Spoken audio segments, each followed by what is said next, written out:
Hello everyone, welcome back to the second video where I break down Star Wars tales and which stories in them are EU canon. Today we're going to be taking a look at issue number 2, which includes part 2 to a story from the first issue, so although the issue says 4 thrilling stories, we'll only be covering 3 of these stories as I covered the full story for Extinction in the last video. That leads me to say, if you haven't watched it already, go back and watch my breakdown of Tales issue number 1, and breaking down which stories from Tales are EU canon and which are not. Now, if you don't know, Star Wars Tales was a comic series that ran from 1999 to 2005, and it contained lots of different stories in it. Now, some of these stories were EU canon, and some are non-canon Infinities. So then it's kind of up to us to break down which is which, because they never gave us a definitive answer on what was EU canon and what was non-canon Infinities, okay? So we do have some guidelines, though. Generally, according to Leland Chee, stories from Star Wars Tales that were referenced in other EU sources were considered canon. Additionally, stories that were outrageous or comedic were considered non-canon. Then there's a gray area where I will have to make the final decision, because there are some stories that aren't comedic but aren't referenced elsewhere. And in that case, I will be making a determination on whether I think it is EU canon or if it's non-canon. Now, our first story is Star Wars Routine, a story that features Han Solo and Chewbacca managing to outwit and outsmart 2 Imperial officers. Now, this story is referenced elsewhere in the EU because Jaina's Light, the ship that Han Solo uses in this story, is referenced in the complete Star Wars encyclopedia, and there's cards for it in some of the Star Wars card games, which is quite interesting. I'm sure Scott Johnson would know more about that than I do.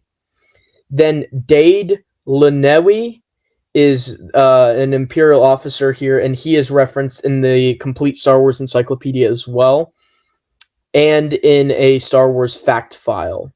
So those 2 aspects that were introduced for the first time in this story, Routine, were referenced elsewhere in the expanded universe. That's a good sign.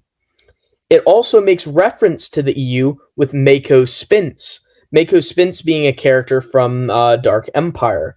One of those CD type of characters. Han Solo makes reference to him in this story. So that's another good thing. It referenced previously established EU. It's seeming cohesive right now, right? And also, in a way, it kind of references Jaina Solo, because it explains why Han named his daughter Jaina. Because in this story, Han says to Chewbacca, I think he was saying this to Chewbacca, I can't remember. He mentions that the ship, the Jaina's Light, that he's using is named for his late mother. Now, we don't know if that's for sure because, Han had a really troubled upbringing, obviously, as chronicled in A.C. Crispin's books mostly. But the Jaina's Light was named, according to him, after his mother, Jaina Solo. We don't know if Jaina Solo really existed, who's to say, but what we do know is that that's kind of another EU connection as well. And I really like that about the story. I think that's a really cool aspect here. It's not intended to be comedic or outrageous. This is a serious story with genuine stakes. Han and Chewie's lives are at stake. The Imperial agents' jobs are the Imperial officers' jobs are at stake. This is completely serious. So my opinion, certified EU canon. I think this is definitely expanded universe canon. Moving on. Max Rebo and his Jizz Whalers in Stop That Jawa. Stop That Jawa is an interesting case, because with Tales, most of the non-canon stories have these, really absurd, stupid, dumb, cartoony-looking art styles, and that's present here. So, I'm not sure how the artwork should be gauged in this breakdown, but that's something to keep in mind. It's referenced elsewhere in the EU, because a character who shows up in the very last page of this short comic, named Tick Tally Talosh. Tick Tally Talosh is referenced elsewhere in the EU.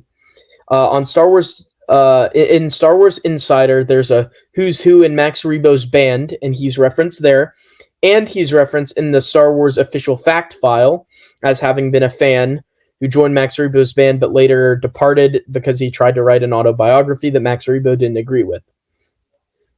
And in the short comic, he is established to be a Max Rebo fan who joins his band.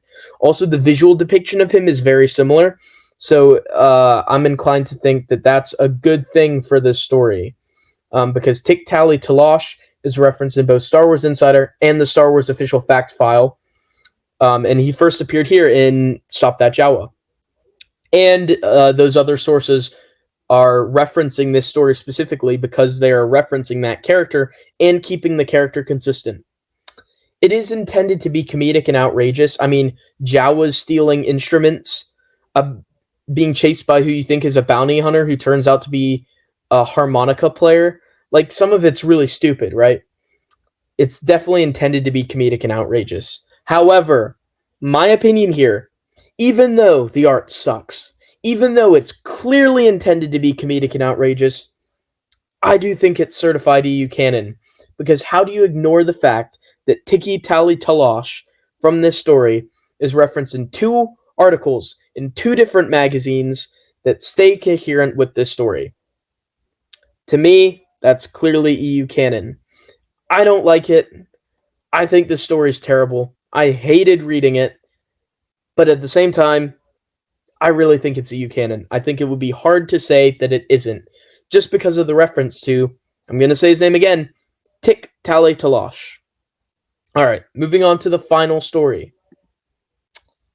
Incident at Horn Station. It is referenced elsewhere in the EU.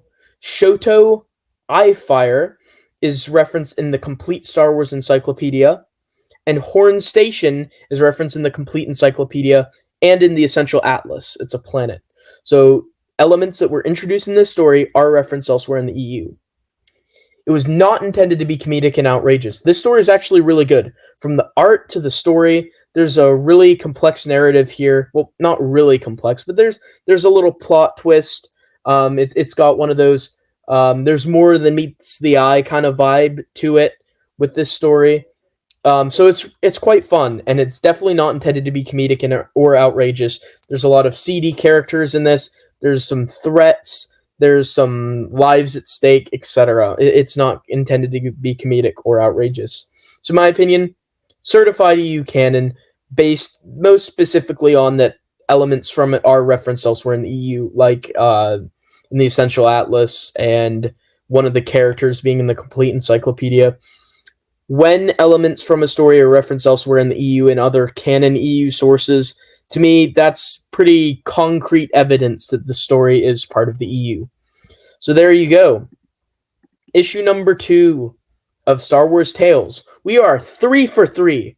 3 out of 3 stories in this issue, I believe, are expanded universe canon. Thank you for watching, and I will see you for issue number 3 at some point soon. I hope this is a helpful video series because, I know a lot of people have trouble navigating Tales, so I'm going to continue going through every issue of Star Wars Tales, breaking down each and every individual short comic within every issue, and tell you whether I think it's EU canon or not, based on the evidence. I'll see you in the next episode. Thank you for watching.